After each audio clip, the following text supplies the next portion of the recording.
ये सब आयोजन उन्हीं के विजन में ही किया जा रहा है और बहुत स्वागत है पवन सर आपका। मैं आमंत्रित करूंगी लूड़ाराम दर्जी जी को, सीनियर स्पेशल रिपोर्टर जालोर आप आए और स्वागत करें जिनेन्द्र सिंह शेखावत जी का, सीनियर एडिटर फर्स्ट इंडिया। क्योंकि जब हम खबरों की बात करते हैं, जब हम टीम की बात करते हैं, जब सबसे पहले खबर और सटीक खबर सबसे पहले पहुंचे, ये एक बड़ी जिम्मेदारी का निर्वहन होता है। तो ऐसे में जिनेन्द्र जी की भूमिका बेहद अहम है। बहुत स्वागत है जिनेन्द्र जी आपका भी। और अब हम उद्बोधन की श्रृंखला की शुरुआत करें और मैं सबसे पहले आमंत्रित करना चाहूंगी श्री पवन अरोड़ा सर को, सीईओ और managing editor first India news. Sir आप आए और अपने विजन फर्स्ट इंडिया को लेकर, इस आयोजन को लेकर, नवाचारों को लेकर भी अपनी बात रखें।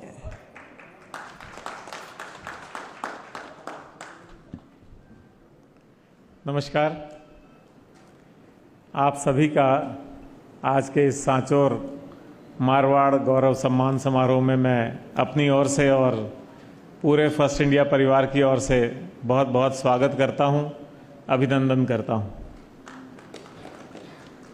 आज हमारे लिए हर्ष का विषय है कि आज के इस कार्यक्रम के मुख्य अतिथि आदरणीय जोगेश्वर गर्ग साहब हैं, जो कि वर्तमान में मुख्य सचेतक के पद पर भी हैं। और एक बात आपके बारे में मुझे हमेशा अच्छी लगती है कि चाहे सत्ता में हो या सत्ता में नहीं हो, चाहे अपनी सरकार में विधायक हों या विपक्ष की सरकार के विधायक हों, हमेशा समभाव से रहते हैं, एक जैसे स्वरूप में रहते हैं और जनता के साथ जुड़े रहते हैं, जनता के मुद्दों को हल करने में लगे रहते हैं। तो आपका बहुत बहुत स्वागत है। हमारे साथ रतन देवासी जी हैं, बहुत ही जुझारू और यूँ कह सकते हैं कि जागरूक, हमेशा जनहित के मुद्दों को आगे बढ़ाने वाले एमएलए साहब, मैं आपका भी बहुत बहुत स्वागत करता हूं। छगन सिंह जी हमारे साथ हैं। बहुत ही आपके लिए भी कहना होगा कि ज़मीन से जुड़े हुए व्यक्ति हैं, अपने क्षेत्र की जनता के सुख दुख में हर समय उपलब्ध रहते हैं और कैसे प्रशासन के साथ तालमेल करके आम जनता के मुद्दों को सुलटाया जाए उसमें निरंतर लगे रहते हैं। आपका भी बहुत बहुत स्वागत। पुखराज पाराशर जी बैठे हैं, मैंने बहुत लंबे समय इनको देखा है, जन अभावयोग निराकरण समिति के अध्यक्ष रहे हैं और वास्तव में आम जनता के मुद्दों को नोट करना, ब्यूरोक्रेसी और पॉलिटिकल लीडरशिप के बीच में ब्रिज करना या कह सकते हैं सेतु का काम करना, कैसे अफसरों का और जो मंत्रीगण हैं या एमएलए साहिबान हैं उनके बीच में समन्वय करके, या यूँ कह सकते हैं सरकार और ब्यूरोक्रेसी के बीच में समन्वय करके उनके मुद्दों का समाधान कराने में आप हमेशा लगे रहे। श्रवण सिंह जी आपके पूर्व जिलाध्यक्ष बैठे हुए हैं, तो निश्चित तौर पे संगठन में आज भी उतने ही सक्रिय हैं जितने पहले होते थे। आपका भी बहुत बहुत स्वागत है। आपके यहाँ के बहुत ही जुझारू और बहुत ही संवेदनशील कलेक्टर प्रदीप जी, आपका भी मैं स्वागत करता हूँ। संयोग की बात है, हमने साथ भी काम किया है और तब ये नगर निगम में आयुक्त होते थे, तो बहुत ही अच्छा काम आपका रहता था और हमेशा पारदर्शी, संवेदनशील, जो भी ये बातें अच्छे प्रशासन के लिए कही जाती हैं उस सब में आप लगे रहते हैं। और अभी भी मैं देखता हूँ कि फील्ड विजिट आपकी जो है वो मजबूती है। फील्ड विजिट बहुत करते हैं, आम जनता के मुद्दों को मौके पे ही सुलटाने का प्रयास करते हैं। एडिशनल एसपी साहब बैठे हैं, एसपी साहब आ नहीं पाए, कोई एक मीटिंग थी, आपका भी बहुत बहुत स्वागत है। अभी हमारे बीच आज के कार्यक्रम की अध्यक्षता करने के लिए के बिश्नोई जी भी आएंगे। वो बाड़मेर किसी कार्यक्रम में उनको देरी हो गई, वो रास्ते में ही हैं, मेरे ख्याल आधे पौन घंटे में, आधे घंटे में वो यहाँ हमारे बीच होंगे। अगर मैं इस मंच की बात करूं तो ये मंच केवल सम्मान का प्रतीक नहीं है, बल्कि ये मारवाड़ की अस्मिता का, हमारी संस्कृति का और हम सबके एकजुट होकर के रहने की शक्ति का प्रतीक है ये मंच। और मैं सांचौर की बात करूं तो सांचौर भी केवल इन धोरों का एक्सटेंशन नहीं है, बल्कि ये वो भूमि है जो परिश्रम को पहचान देती है, जो संघर्ष की मिसाल है। और मैं कह सकता हूं जिस तरह के जनप्रतिनिधि आपके बीच बैठे हैं और जैसा प्रशासन बैठा है, तो आने वाले सुनहरे कल की सारी विकास योजनाओं का ये केंद्र बिंदु सांचौर है। पुराने समय में भी सांचौर जो है राजस्थान और गुजरात का जो बिजनेस रूट था उसका एक मुख्य हिस्सा रहा है और आज उसी का प्रभाव है कि यहाँ के 20 से 25% लोग न केवल गुजरात में बल्कि बम्बई और दूसरे शहरों में दूर दूर तक, कोई मुझे बता रहा था मदुरई में भी यहाँ के लोगों की उपस्थिति है, दूर दूर तक जाकर के अपनी छाप छोड़ रहे हैं। एक समय में ग्रेनाइट सिटी कहलाने वाला ये जालोर और सांचौर का क्षेत्र, जीरे और इसबगोल से अपनी पहचान बनाने वाला ये क्षेत्र, अब मुझे बताया किसी ने कि सायला में भी अनार की बहुत अच्छी खेती हो रही है। तो कुछ ना कुछ विशिष्टता इस क्षेत्र में हमेशा मिलती है। और आज जबकि पूरे विश्व पे एक युद्ध का साया मंडराया हुआ है, एक युद्ध की विभीषिका बहुत सारे देश झेल रहे हैं, अस्थिरता है, वहीं पे भारत ने और राजस्थान ने खास तौर पे युद्ध की बातें नहीं करके शांति, हमारी एकजुटता और विकास के मार्ग को चुना है। मुझे कहते हुए अच्छा लग रहा है कि इस समय चाहे केंद्र में जो सरकार है या जो राजस्थान में सरकार है, वो दोनों ही इस चीज़ का प्रयास कर रहे हैं कि देशवासियों का विश्वास हमारी शक्ति में बना रहे। युद्ध की विभीषिका में कैसे देश को संगठित रखा जाए, कैसे आम आदमी की केयर की जाए।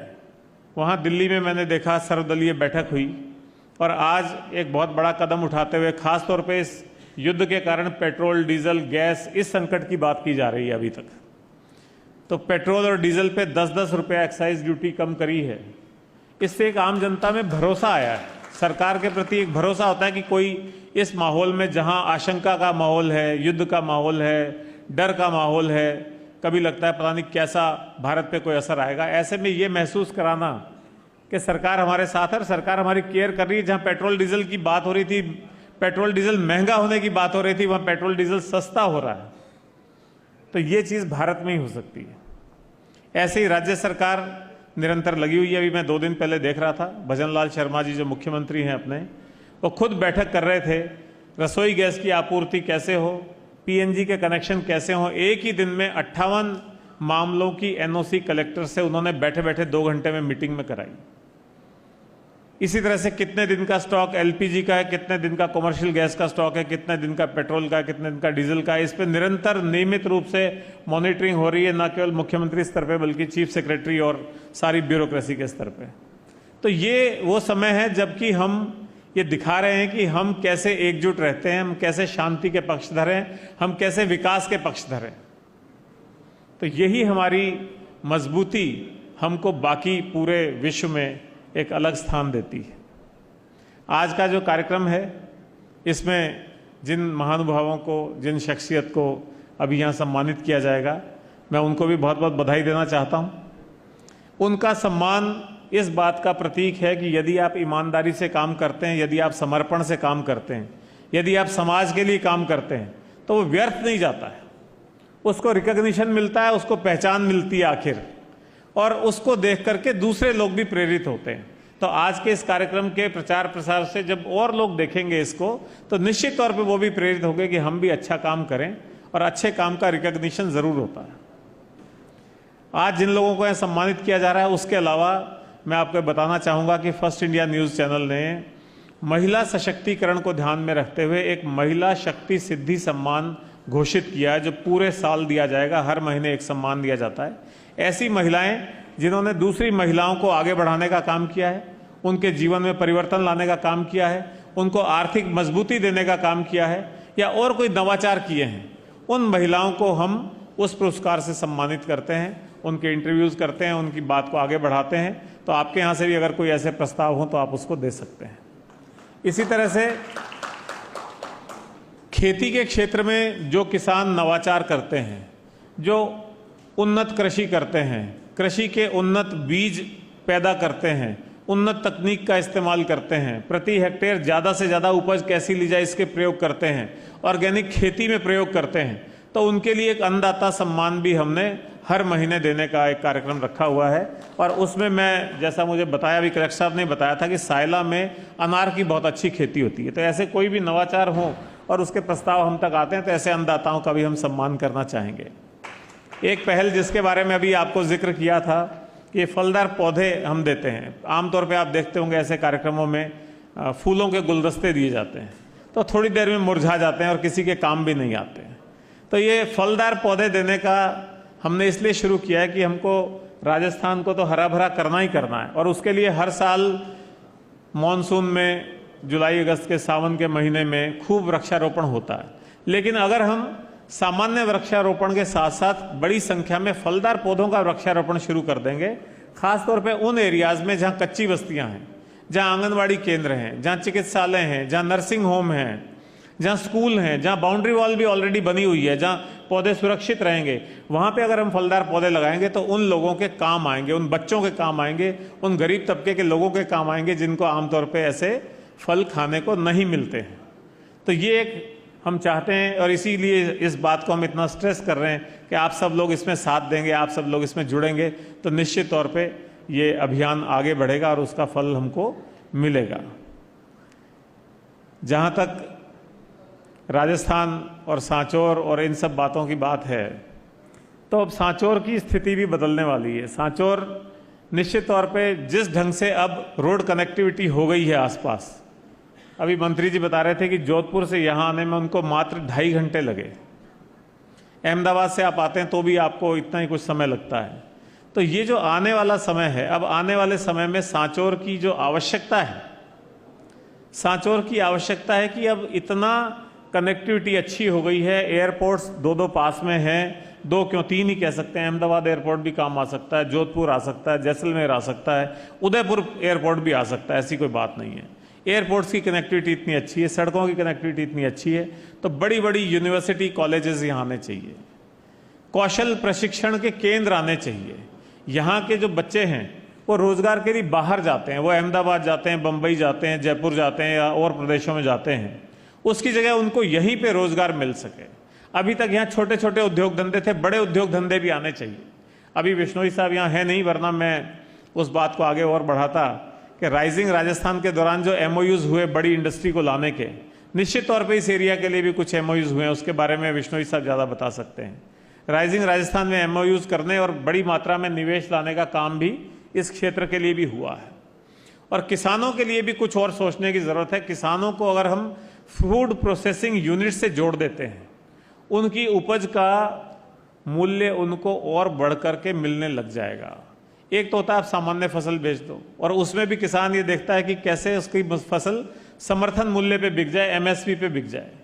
तो बाजार इतना स्ट्रांग हो जाना चाहिए किसान के लिए कि हो सकता है उसके खेत में ही छोटे छोटे ऐसे उद्योग जो कि फूड प्रोसेसिंग है, फूड प्रोसेस जिसको खाद्य प्रसंस्करण कहते हैं, या कह सकते हैं कि उसकी पैकेजिंग, उसको बाजार में रेडीमेड बेचने की स्थिति तक की तैयारी किसान के खेत में ही हो जाए।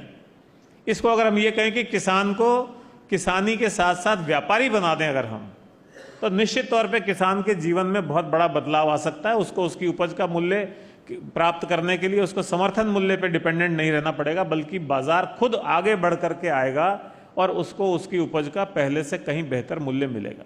तो ऐसी 2-3 बातें मुझे लगा कि शायद सांचौर के बारे में आप सबके सामने रखनी चाहिए, ताकि जब सांचौर की प्रशासन भी यही है, सांचौर के बारे में जो भी आगे फ्यूचर प्लान बनते हैं, यहाँ की विकास योजनाएं बनती हैं, विकास कार्यक्रम बनते हैं, और ख़ास तौर पे जो राजस्थान ने एक पहल ली है, विकसित राजस्थान 2047 का विजन डॉक्यूमेंट पिछले अक्टूबर महीने में जारी हो चुका है, उसको ध्यान में रखते हुए जो समयबद्ध योजनाओं, कार्यक्रमों, नीतियों का क्रियान्वयन होगा, तो उसमें अगर हम इन बातों को याद रखेंगे, ध्यान रखेंगे, तो निश्चित तौर पे सांचौर का आने वाला कल बहुत सुनहरा होने वाला है। आप सब लोग इस कार्यक्रम में आए, खास तौर पे सारे जनप्रतिनिधिगण बहुत ही समय निकाल करके आए हैं और बहुत दूर से आए हैं, और आप सब लोग भी बड़ी संख्या में आए हैं। मैं आप सब लोगों का बहुत बहुत धन्यवाद भी करता हूँ। जय हिंद।